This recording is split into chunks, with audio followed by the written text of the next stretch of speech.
장신대 이사회가 총장 선출을 원점에서 다시 시작하기로 했습니다.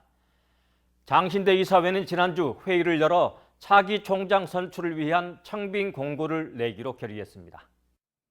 장신대 이사회는 지난 5월 회의에서는 임성빈 현 총장을 연임시키기로 결정한 바 있습니다. 총장 연임을 결정한 뒤 2달 만에 원점에서 다시 시작하기로 한 이유는 공정성 때문이라는 것이 이사회의 설명입니다. 어느 기관이나 집단이든 지도자를 선출하는 데 가장 중요한 요소가 공정성이라는 데 다른 의견은 없을 것입니다. 이에 못지않게 중요한 것은 절차입니다. 장신대 정관에는 총장 선출과 관련해 이사회가 법인이 설치한 학교의 장 임용에 관한 사항을 심의 결정한다고 되어 있습니다. 그 외에 구체적인 절차는 나와 있지 않습니다. 장신대 정관에 따르면 지난 5월 장신대 이사회가 결정한 임성빈 총장 연임은 규정상 문제가 없습니다. 장신대 이사회가 공정성에 대한 문제의식을 갖고 있었다면 5월 이사회 이전에 공정한 절차를 만들어 진행해야 했을 것입니다. 기관이나 단체의 장 선출과 관련된 행정소송에서 공정성 못지않게 선출 절차를 더 중요하게 판단합니다.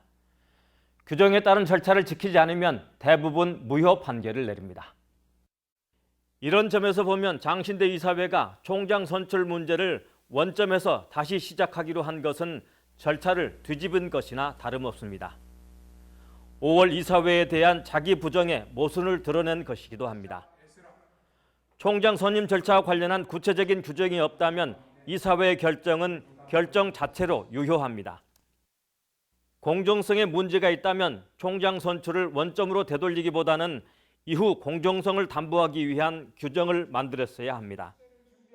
임성빈 총장의 양해와 공정성 가치에도 불구하고 총장 선출을 원점으로 되돌린 것은 이해가 되지 않은 결정입니다.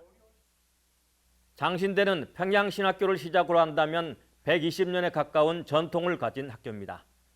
여러 면에서 대한민국 최고의 신학대입니다. 이런 대학이 총장 선출과 관련한 결정을 손바닥 뒤집듯 하는 것은 유감입니다.